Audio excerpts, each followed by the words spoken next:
আর একটি হোটেলে Irish Republican army নামের ভাড়াটে আন্তর্জাতিক খুনিরা অবস্থান করছেন। এরা এতটাই দুর্ধর্ষ যে পৃথিবীর যে কাউকে যে কোনো স্থানে মেরে ফেলতে পারেন। আর এই দুর্ধর্ষ ভাড়াটে খুনি দিয়েই শেখ হাসিনাকে শেষ করার পরিকল্পনা করছেন এই ইউনূস। বঙ্গবন্ধু কন্যা শেখ হাসিনা এবং বর্তমান প্রধানমন্ত্রী তারেক রহমানকে হত্যার পরিকল্পনা করছেন ডক্টর মোহাম্মদ ইউনূস। ফ্রান্সের প্যারিসে বিশ্বের বিভিন্ন গোয়েন্দা সংস্থাদের সাথে বৈঠক করে এই চক্রান্ত করছে বলে জানা গেছে। বাংলাদেশে শরিয়া আইন কায়েম করে নিজে অটোমান সাম্রাজ্যের সম্রাট হয়ে ফিরে আসার খায়েশ নিয়েই তিনি এ কাজ করছেন। এই ষড়যন্ত্রটি খুবই ভয়ঙ্কর এবং সুচতুর। আমার এই তথ্য শুনে কি চমকে গেলেন, ভরকে গেলেন, কিংবা অবাক হলেন, অবিশ্বাস্য মনে হচ্ছে? ভিডিওটি দেখুন, শুনুন, আমার যুক্তি এবং গোয়েন্দা সংস্থার তথ্যগুলো জানুন। এর সাথে আপনার যুক্তিতর্ক এবং বুদ্ধি খাটিয়ে দেখুন তো ঘটনাটি সত্য কিনা। অবশ্যই ভিডিওটি সম্পূর্ণ দেখলে এ বিষয়ে আপনাদের একটা ধারণা হবে। আপনারা হয়তো ইতিমধ্যেই জেনে থাকবেন, এই ডক্টর মোহাম্মদ ইউনূস তার বান্ধবী লামিয়া মুর্শেদকে নিয়ে প্যারিসে গেছেন। তিনি প্যারিসের এমন এক হোটেলে উঠেছেন যেখানে পাকিস্তান, তুরস্ক, ইসরায়েল এবং সংযুক্ত আরব আমিরাতের গোয়েন্দা সংস্থারা রয়েছে।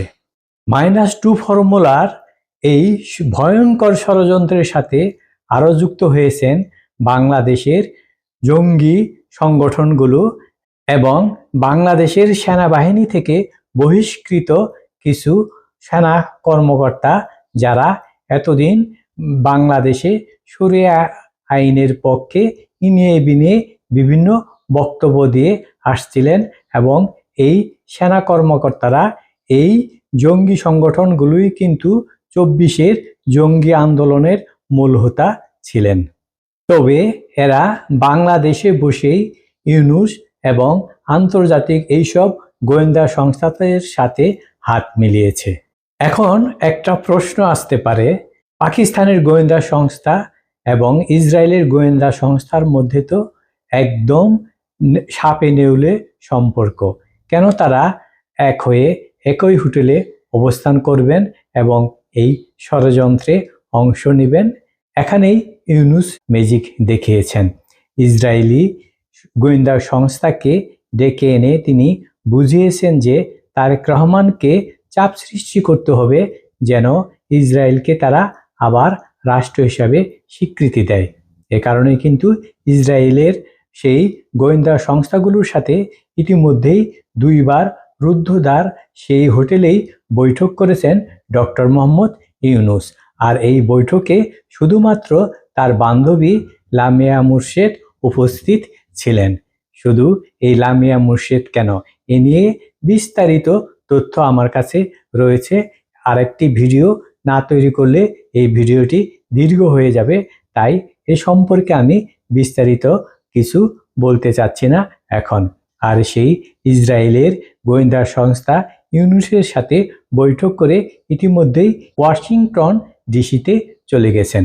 আর এই বৈঠকের উদ্দেশ্য কি ছিল জানেন?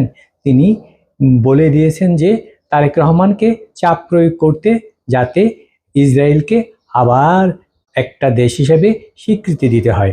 আর তারেক রহমান যদি এই ফাঁদে পা দেন, তাহলে বাংলাদেশে একটা অস্থিরতা তৈরি হবে এবং বাংলাদেশে জঙ্গি বাহিনীরা তারেক রহমানের বিরুদ্ধে আন্দোলনে নামবেন, এমনকি বিএনপির অনেকেও তার প্রতি নাখোশ হবেন এবং বিভিন্নভাবে এই তারেক রহমানকে অজনপ্রিয় করার প্রয়াস চালিয়ে তারেক রহমানকে মেরে ফেলা হবে এবং বলা হবে যে জঙ্গি গোষ্ঠীরাই তারেক রহমানকে মেরে ফেলেছেন।